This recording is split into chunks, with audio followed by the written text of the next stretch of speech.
Great visual. Yes, sir. Okay.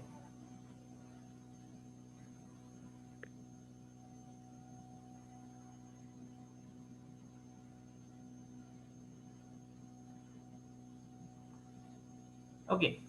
Now please see very carefully. You are try to understand why I have to write this line and how we are making the program. First line you have to write in the program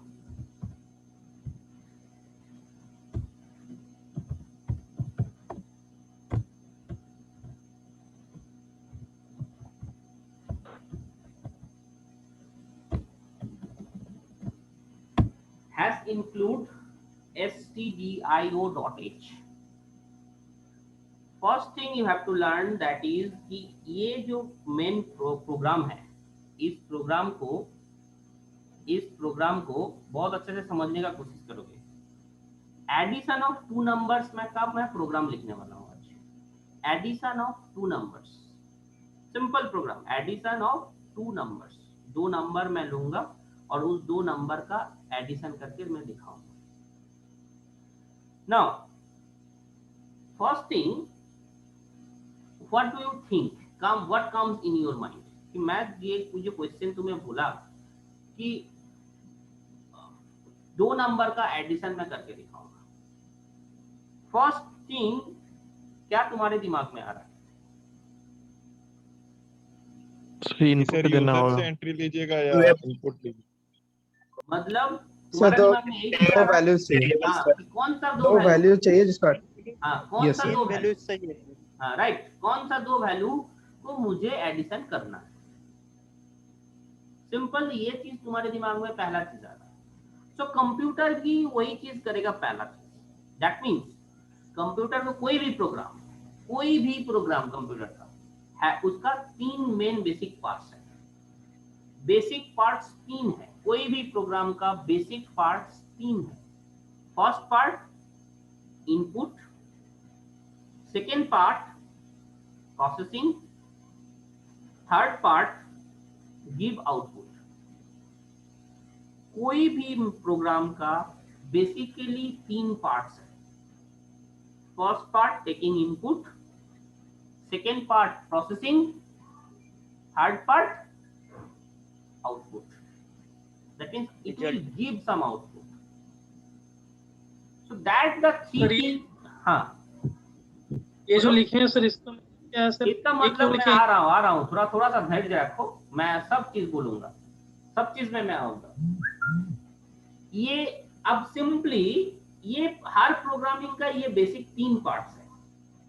अब इस तीन part को करने के लिए हमको और भी दो तीन चीज एक्स्ट्रा करना पड़ेगा।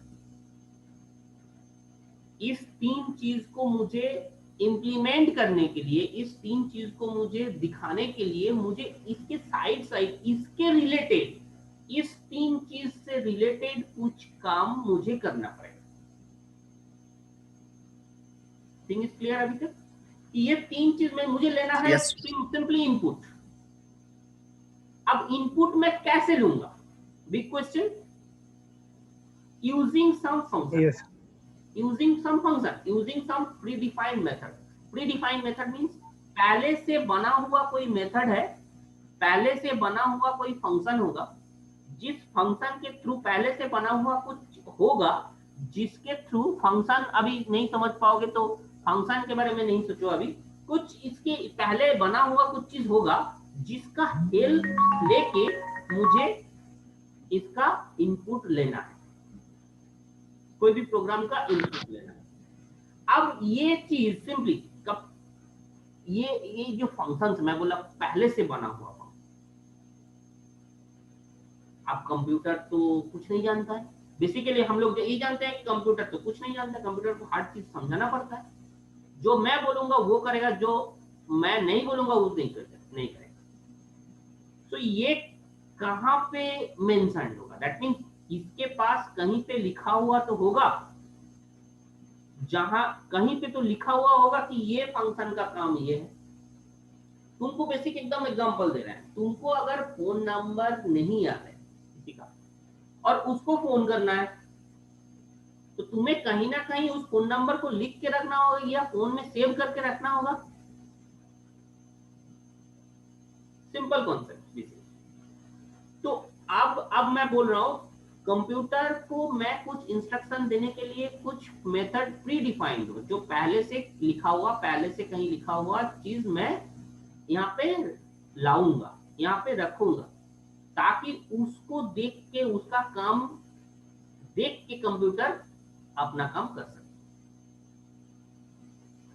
तो वो कहां पे लिखा हुआ है? This file have that part stdio.h। इस तरह बहुत सारे फाइल है, इसी तरह बहुत सारे फाइल है, जो फाइल के अंदर तुम्हारा हर प्रोग्राम का जो प्री डिफाइंड फंक्शन है, दैट मींस जिसके हेल्प लेके मैं अपना प्रोग्राम लिखूंगा, कुछ हेल्प मुझे लेना है किसी किसी चीज का, वो हेल्पिंग हैंड्स यहाँ पे अवेलेबल है। Thing is clear to you?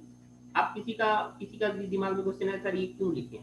तो अब थोड़ा सा तुम्हें क्लियर आइडिया हुआ। ये स्टूडियो stdio.h ये एक फाइल है, stdio.h एक फाइल है, जो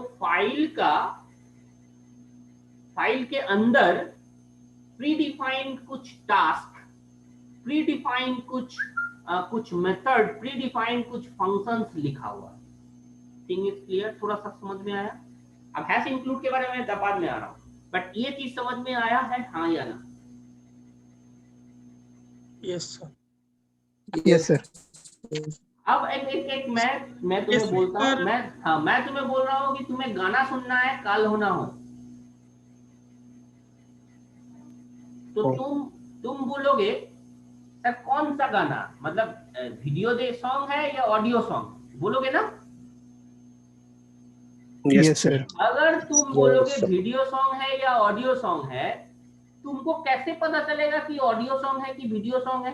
कोई एक फाइल को देख के, कोई एक गाना को देख के तुम्हें पता चल जाता है ना कि ये वीडियो फाइल है, ये ऑडियो फाइल है, पता चल जाता है? Yes sir. कैसे पता चलता है? देख के सर, एक्सटेंशन सर, एक्सटेंशन देख के। लास्ट में .mp3 होगा तो mp3 फाइल है और ऑडियो है, और .avi है, .mp4 है, और भी बहुत सारे एक्सटेंशन होता है वीडियो फाइल का। तो जो भी वो एक्सटेंशन है तो वीडियो फाइल है, तुम्हें समझ में आ जाता है ना? Yes sir. Here also .h is the extension name of that particular file. This file are called header file. These files are called header file. That's why .h. Clear? Very clear? Yes sir. These files are called header file. That's why the extension name is .h. तो अब आगे जब भी तुम .h नाम का कोई file होगा, तो वो कौन सा टाइप का फाइल है? Header file. हेडर फाइल के अंदर क्या होगा? कोई भी इंस्ट्रक्शन, कोई फंक्शन, प्रीडिफाइंड फंक्शन। अब stdio इस नाम का फुल फॉर्म है standard, standard input output. That's why stdio, standard input output. तो stdio क्या है समझ में आया फुल्ली?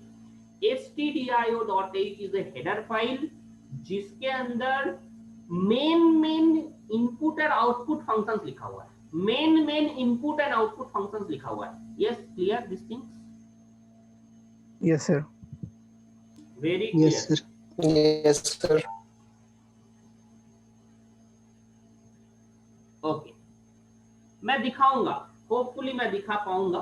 देखते हैं, मेरा लैपटॉप अगर हैंग नहीं किया, मैं दिखाऊंगा हेडर फाइल कहाँ है, कैसा रहता है।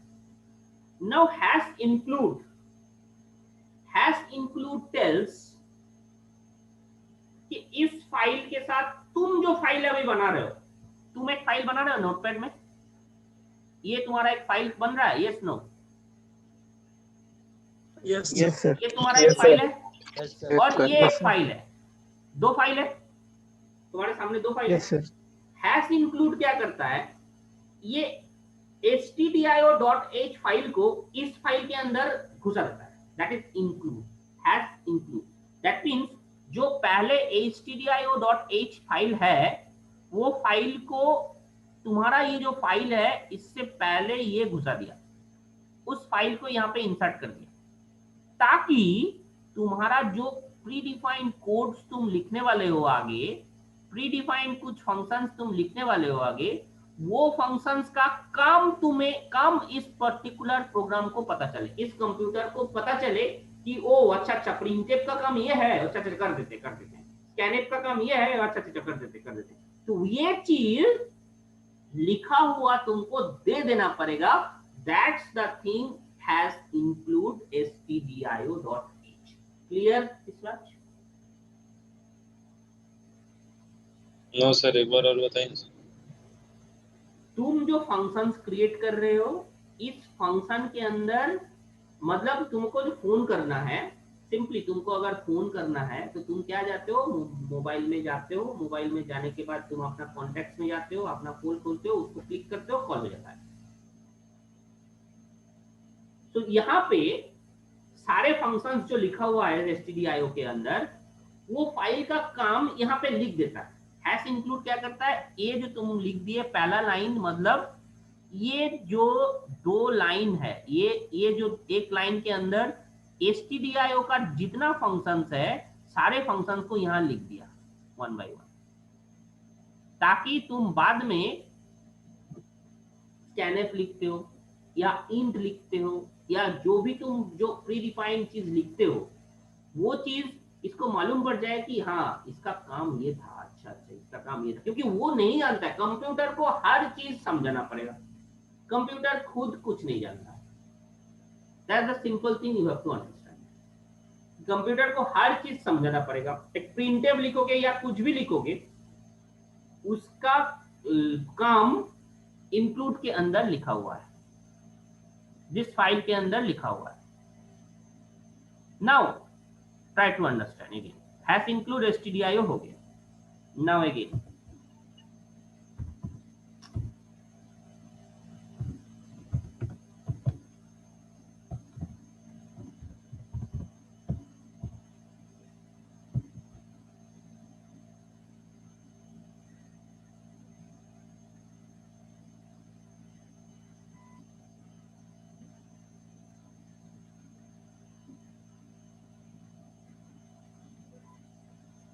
क्लियर? conio.h ये फाइल, ये हेडर फाइल बेसिकली जब तुम विंडोज में रन करोगे प्रोग्राम तब जरूरत हो। Basically this file is needed for Windows application, that means Linux application में तुम्हें इस फाइल का जरूरत नहीं पड़ेगा। दैट मीन्स जब तुम कोई प्रोग्राम लिनक्स में या तुम्हारा लैपटॉप में, तुम्हारा सॉरी मोबाइल में तुम रन करोगे ना, तो ये लाइन लिखने का जरूरत नहीं पड़ेगा। Only first line is okay. Is the thing clear? इसमें क्या है, इसमें actually console based input output है, that is like conio। Console input output, console based input output का मतलब तुम थोड़ा दिन में समझोगे, बट कुछ फंक्शंस है इसमें भी लिखा हुआ होता है, और वो फंक्शंस विंडोज में जरूरत पड़ता है। तो विंडोज में जो भी फंक्शन जरूरत पड़ेगा तो मुझे उस चीज को लिखना जरूरी है। तो मैं बताऊंगा आगे कौन सा फंक्शन तुम्हें लिखने का जरूरत है, कौन सा फंक्शन कंसोल के अंदर है, मैं बताऊंगा अभी थोड़ा देर में ही तुमको बताऊंगा। तो कंसोल इनपुट आउटपुट कौन सा फंक्शन के, मतलब कौन सा फंक्शन कंसोल में है, कौन सा फंक्शन stdio में है, वो मैं बताऊंगा अभी तुम्हें थोड़ा देर में। बट तुम्हें ये दो चीज, दोनों हेडर फाइल है, दोनों हेडर फाइल को पहले तुम्हें इंक्लूड करना पड़ेगा। अगर कोई लैपटॉप में विंडोज में रन कर रहा है प्रोग्राम तो दोनों चाहिए, अगर तुम मोबाइल में रन कर रहे हो तो तुम्हें सिर्फ पहला वाला चाहिए, दोनों दूसरा वाला नहीं चाहिए, conio नहीं चाहिए। This thing clear? Yes sir. Mobile में जब रन करोगे कभी भी conio नहीं चाहिए हमको, conio.h नहीं चाहिए मुझे, सिर्फ stdio.h होने से ही काम चलेगा। नाउ सर अगर दोनों लिख देंगे तो एरर बताएगा कैसे? अगर उसको समझ में नहीं आएगा तो एरर बताएगा, क्योंकि कोनियो तुम्हारा ये फाइल होना चाहिए ना उसमें। अगर ये फाइल उसके अंदर होगा इंक्लूडेड तो ये फाइल पहले से लिखा हुआ होना चाहिए उस कंपाइलर के पास। अगर ये फाइल होगा पहले से तो एरर नहीं बताएगा, रन कर देगा। लेकिन अगर ये फाइल बना हुआ ही नहीं है उस कंपाइलर के पास, देन ये फाइल एरर दिखाएगा। Is that clear? Yes sir. Okay. Yes, sir. Yes, sir. Now,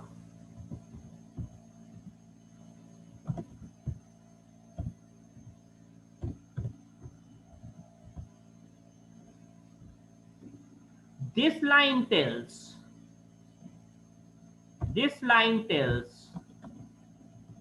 program starts from here. This line tells program starts from this line. Program यहां से स्टार्ट हो रहा है। So int main function, main is a function. हमेशा ये क्यों धीरे धीरे तुमको समझ में आएगा। इंट मेन अच्छा से तुमको अभी नहीं समझ में आएगा, इंट क्यों लिखे हैं, मेन क्यों लिखे हैं, ये चीज धीरे धीरे समझ में आएगा जब फंक्शन पढ़ेंगे। तो बहुत दिन बाद है, अभी बहुत दिन है, तो इस चीज को अभी उतना जल्दी समझने का जरूरत नहीं समझो। इतना समझ जाओ कि दिस लाइन, याद रख लो इंट मेन एक लाइन तुम्हें ऐड लिखना है हमेशा, और ये line tells, this line tells the program starts from here. Program यहां से स्टार्ट हो रहा है। कंपाइलर को ये मैसेज देता है कि ओके कंपाइलर जी, ये यहां से प्रोग्राम स्टार्ट हो रहा है, मेन प्रोग्राम स्टार्ट हो रहा है। That int main tells. Thing is clear to you? Why int, Yes, sir. why main, ये सब चीज फंक्शन में समझ में आएगा। why these things फंक्शन में समझ में आएगा, बट बहुत दिन बाद, अभी बहुत दिन लास्ट क्लास में फंक्शन पढ़ाया जाएगा। सो दैट थिंग अभी क्लियर नहीं हो पाएगा, वो चीज तुमको मैं बताऊंगा। बट ये चीज समझना है तुमको, ये लाइन हमेशा बोलता है कि हाँ यहां से प्रोग्राम स्टार्ट हो रहा है। इसके आगे जो था वो तुम्हारा लिंकिंग पार्ट था, दो फाइल के बीच में लिंक हो रहा है, यहां से प्रोग्राम मेन स्टार्ट हो रहा है। That's the first thing it will tell. Now इसके अंदर तुम्हें मैं क्या बोला था, दो वैल्यू का एडिशन करना है, दो वैल्यू को एडिशन करना है। तो अब तुम बोलोगे सर 5 या 6 मैं अगर लेता हूं तो आंसर आएगा 11। तो ये तीनों के लिए रखने का जगह कुछ होना चाहिए, ये तीनों को सेव करने Yes, का sir. जगह कुछ होना चाहिए। Yes sir. और वो सेव करने का जगह तुमको क्या होगा, मतलब तुमको मैं पैसा दे रहा हूँ, वैल्यू दे रहा हूँ, तो तुम क्या करोगे, पॉकेट, तुम्हारा पॉकेट के पास पार्ट्स तो होना चाहिए, या पॉकेट तो होना चाहिए जिसके अंदर तुम पैसा रखोगे। So that thing is called variable. Variable means कोई भी वैल्यू को रखने के लिए एक कंटेनर हमको चाहिए, एक चीज चाहिए जो कि हमेशा थ्रू आउट द फंक्शन उसी नाम, थ्रू आउट द प्रोग्राम उसी नाम से उसको रिप्रेजेंट किया जाएगा। मैं अगर तुम लोगों को नितेश करके बुलाता हूं तो तुम लोगों में से कोई एक आएगा या नहीं आए, जो भी आए है कि नहीं है मुझे नहीं आइडिया है, लेकिन अगर तुम लोगों में होगा तो वो बोलेगा हाँ हाँ सर, ये सर बोलिए। तो मैं कॉल जो किया तुमको, एक नाम से कॉल किया, that is your name, is your representation, तुमको रिप्रेजेंट कर रहा है, तुम्हारा Yes, जो sir. नेम है तुमको रिप्रेजेंट कर रहा है। तो उसी तरह ये वैल्यू को रिप्रेजेंट 5, 6, 11 ये तीनों को रिप्रेजेंट करने के लिए मुझे कुछ वेरिएबल्स चाहिए होगा। अब मुझे कितना वेरिएबल्स चाहिए, how many variables I need then? 3. 3 sir. why 3 for one, दो फर्स्ट नंबर के users लिए, थे। हाँ फर्स्ट नंबर के लिए एक, सेकेंड नंबर के लिए एक, और एडिशन करने के बाद उसको स्टोर करने के लिए एक। अब Yes, तुम sir, समझ सोचोगे गए। ये तीन चीज कौन सा टाइप का होगा? Integer. जो लोग नहीं जानता है इंटीजर का मतलब, उसके लिए मैं बोल दे रहा हूँ, integer, there are many types, integer, float, long, double, ये सब चीज इन डिटेल्स आएगा. Data type, this is called data type. ये इंट, फ्लोट, लॉन्ग, डबल, बहुत तरीके का डेटा टाइप है. इंटीजर का मतलब होगा पॉइंट नहीं लेगा उसमें. इंटीजर का मतलब सिंपली इतना समझ जाओ, इंटीजर का मतलब 2.3 ये एक्सेप्टेड नहीं होगा उसमें, 3.5 एक्सेप्टेड नहीं होगा उसमें. सिर्फ 3, 10, 11, 9 whole number will be accepted. कोई भी decimal number, that means point के बाद जो नंबर्स होगा वो नंबर्स ये इंटीजर में एक्सेप्ट नहीं करेगा. Integer basically that thing, integer basically that thing. और वही इंटीजर को मैं इंट नाम से यहां बुलाता हूं. कंप्यूटर में इंटीजर को इंट बोला जाता है, प्रोग्राम में इंटीजर को इंट बोला जाता है, but only for C language, only for C language. Very clearly you have to understand. बहुत सारे जगह को इंटीजर को पूरा इंटीजर लिखा जाता है, बहुत सारे प्रोग्रामिंग में इंटीजर को इंट भी लिखा जाता है, इंटीजर भी लिखा जाता है. So I am considering C language here. So basically C में हमें इंटीजर को int से डिनोट किया जाएगा. So int, this is the type of this data, and x, y, z, 3 variable I have taken. X is for first number, Y is for second number, Z is for answer. Thing is clear? Better Yes, sir. to know. यहाँ पे X, Y, Z. अब तुम बोल रहे हैं मैं X, Y, Z नहीं दूंगा. Okay, you may not give. And I also prefer better to give related names. ताकि तीसरा चौथा पर्सन तुम्हारा अगर इस कंप्यूटर को, इस प्रोग्रामिंग को देखेगा तो वो समझ जाए कि ये कैसा दिया है, ये क्यों दिया है, ये नेम क्यों दिया है. This names XYZ you may give according to your need. सो यहाँ पे XYZ कोई भी दे सकता है, but this is not the proper writing skill.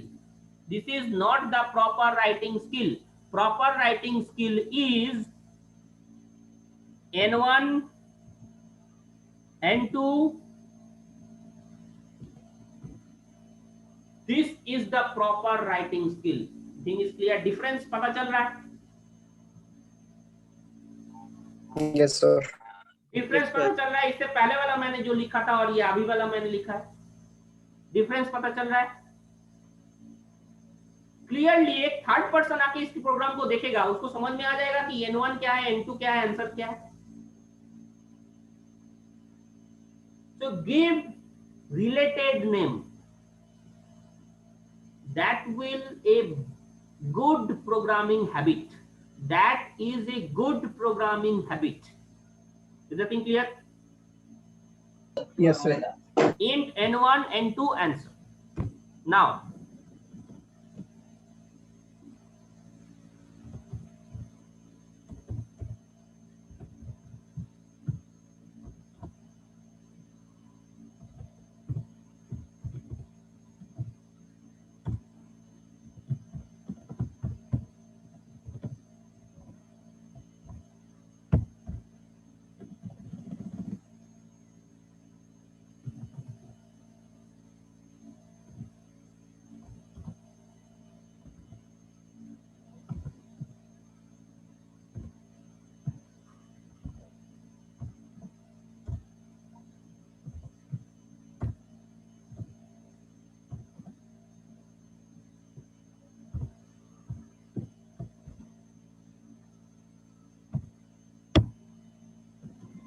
okay, can you see each and every line?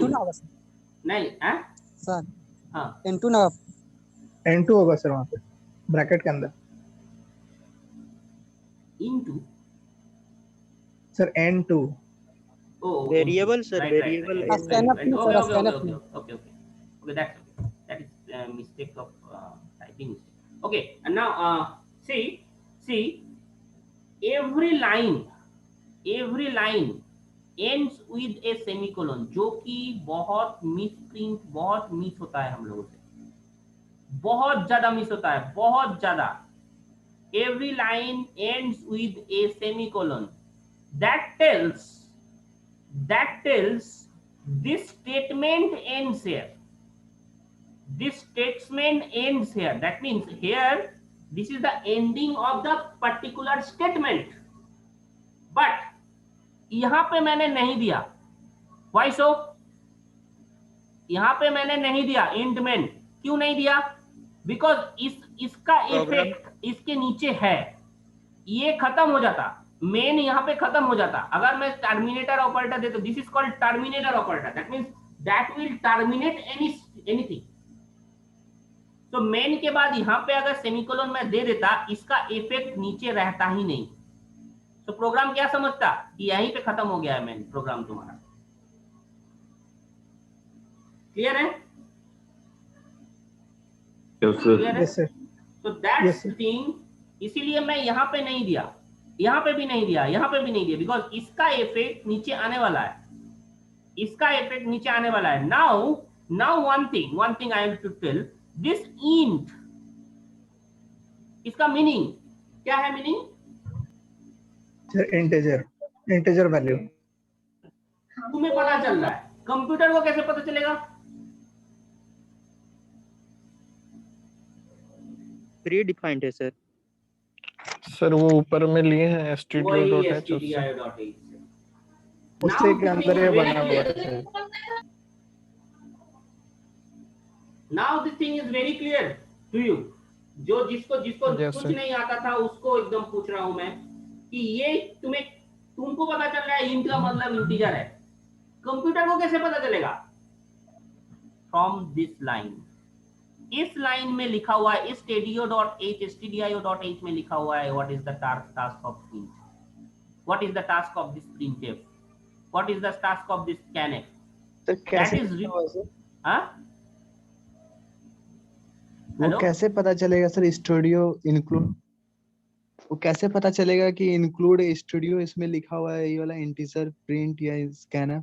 ये स्टूडियो में लिखा हुआ है कि नहीं है? आई विल शो यू, हाँ, I sir. Will show you, that is I will show you कि ये क्या इसके अंदर लिखा हुआ है print। क्या लिखा है सर यहाँ पे स्कैनर के बाद? क्या सर Percentage आ रहा है D उस लाइन पे आ रहा है, सर, उस लाइन पे आ रहा है, percentage उस लाइन पे आ रहा है। अभी थोड़ा देर रुक जाओ, मैं ये चीज समझाने का कोशिश कर रहा हूँ अभी। ये जो प्रिंटफ, ये कहाँ लिखा हुआ है? stdio.h में। scanf कहाँ लिखा हुआ है? stdio.h में।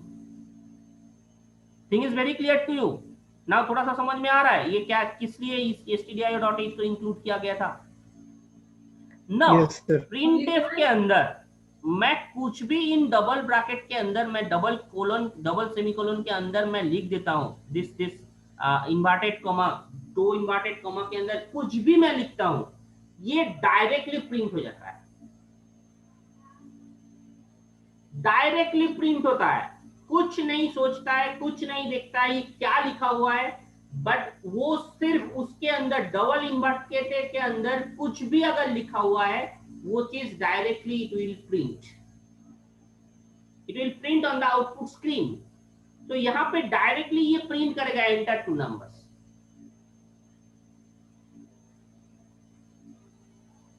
जैसे तुम लिखना चाहते हो, यहां पे अगर बोलोगे, तुम्हारा अपना नाम देके तुम प्रिंट करना चाहते हो, okay Ashish Kumar wants to know 2 numbers, that you write exactly वही चीज लिखो, वही चीज एग्जैक्टली प्रिंट होगा। यहाँ पे जैसे अगर तुम यहाँ पे डबल एक कोलन देके प्रिंट करोगे, तो वो as it is enter two numbers double colon देके प्रिंट करेगा, मतलब वहां पे कोलन देके प्रिंट करेगा।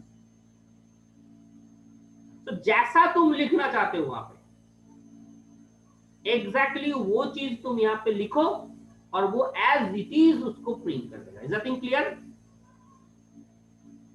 अगर ई तुमने Yes, sir. कैपिटल में लिखे हो, कैपिटल में ही प्रिंट होगा, ई तुमने स्मॉल लिखे हो तो स्मॉल में ही प्रिंट होगा। यहाँ पे टी स्मॉल में है, टी कैपिटल कर दो तो टी कैपिटल में प्रिंट होगा। सो जैसे तुम लिखोगे यहाँ पे as it is exactly it will print.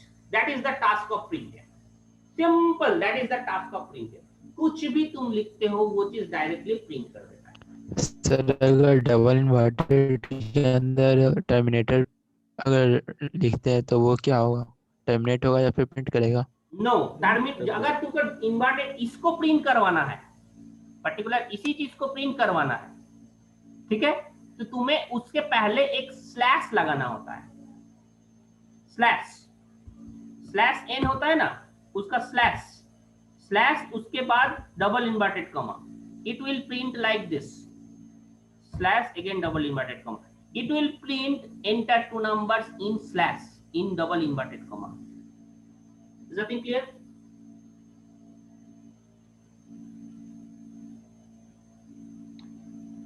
Yes. Okay, so slash print नहीं करेगा, यहाँ पे slash print नहीं करेगा. Okay, that is थोड़ा सा हाई स्टैंडर्ड वाला है, वो मैं बाद में आऊंगा, बट अभी के लिए इतना समझो, एज इट इज क्वेश्चन किया तो मैंने आंसर दे दिया, एक स्लैश जोड़ना पड़ता है, जस्ट सिंपली एक स्लैश जोड़ना पड़ता है, but be careful, this is थोड़ा सा हाई लेवल का है, ये इंटरव्यू का एक क्वेश्चन है, जो इसने किया है वो इंटरव्यू का क्वेश्चन है, तो सिंपली वो चीज मैं बाद में आऊंगा, प्रिंटफ का और भी डिटेल्स में जाऊंगे, बट अभी के लिए फिलहाल तुम्हें स्ट्रक्चर खड़ा करना है प्रोग्राम का, तो सिंपली जो एज इट इज इतना समझ जाओ तुम अभी, डबल इन्वर्टेड कमा के अंदर कुछ भी मैं लिखता हूं वो चीज डायरेक्टली प्रिंट होता है. Is that thing clear? यहां तक क्लियर है? Yes sir. This is very basic. Yes, sir. Okay, now scanf actually enters the input, actually takes the input. again join करना है तुम्हें, ठीक है, अभी 40 मिनट होने वाला है शायद, और 15 मिनट लगेगा, 15-20 मिनट तुमको होल्ड रखना है, ठीक है, सेशंस. सो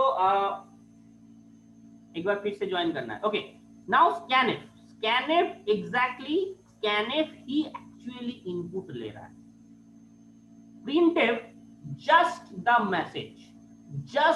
मैसेज, प्रिंटफ अगर नहीं दोगे एंटर होगा, प्रिंटफ अगर नहीं दोगे इनपुट होगा, बट अगर थर्ड पर्सन इसको रन कर रहा है, बहुत अच्छे से समझने की कोशिश करोगे, थर्ड पर्सन तुम्हारा प्रोग्राम को रन करने का कोशिश कर रहा है, उसको नहीं समझ में आएगा करना क्या है, उसको नहीं समझ में आएगा, क्योंकि मैसेज पे ये नहीं हो रहा है.